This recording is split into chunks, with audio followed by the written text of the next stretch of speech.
নজর রাখবো যে খবরের দিকে। এবার ডিভিশন বেঞ্চের দ্বারস্থ হলেন কালীঘাটের কাকু ওরফে সুজয় কৃষ্ণ ভদ্র। বিচারপতি অমৃতা সিনহার নির্দেশকে চ্যালেঞ্জ করে ডিভিশন বেঞ্চের দ্বারস্থ হলেন কালীঘাটের কাকু ওরফে সুজয় কৃষ্ণ ভদ্র।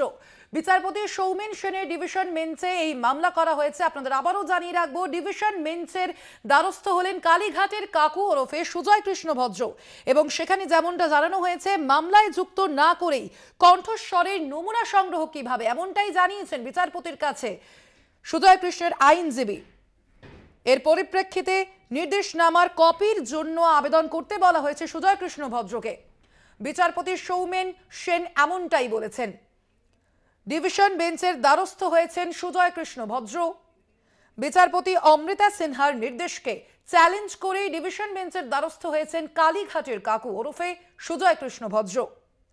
বিচারপতি সৌমেন সেনের ডিভিশন বেঞ্চে মামলা করা হয়েছে এবং যেমনটা বলা হয়েছে, যেমনটা নির্দেশ দিয়েছিলেন বিচারপতি অমৃতা সিনহা, যে নিয়োগ দুর্নীতি মামলায় কালীঘাটের কাকু ওরফে সুজয় কৃষ্ণ ভদ্রের কণ্ঠস্বরের নমুনা সংগ্রহ করতে হবে। এবং তারপরেই আপনাদের জানিয়ে রাখি, বুধবার রাতেই কালীঘাটের কাকুর কণ্ঠস্বরের নমুনা সংগ্রহ করেছে কেন্দ্রীয় তদন্তকারী সংস্থা ইডি এবং তারপরেই আজ ডিভিশন বেঞ্চের দ্বারস্থ সুজয় কৃষ্ণ ভদ্র। বিচারপতি অমৃতা সিনহার নির্দেশকে চ্যালেঞ্জ করেই ডিভিশন বেঞ্চের দ্বারস্থ কালীঘাটের কাকু ওরফে সুজয় কৃষ্ণ ভদ্র।